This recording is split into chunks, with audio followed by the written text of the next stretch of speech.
বুঝতে পারলাম ভাই। রয়্যাল তো এলাকা ফাঁকায় ফেলাই তো।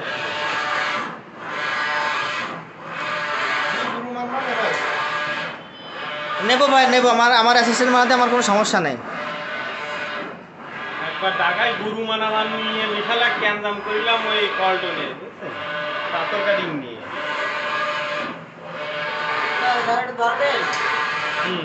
ঠিক আছে, সেই লোক বলে যে আমি কাজ শিখিয়ে দিতে পারি, কিন্তু আমার গুরু মানতে হবে। আমাদের আগে 2-3 জন কাজ করে গেছে, তারা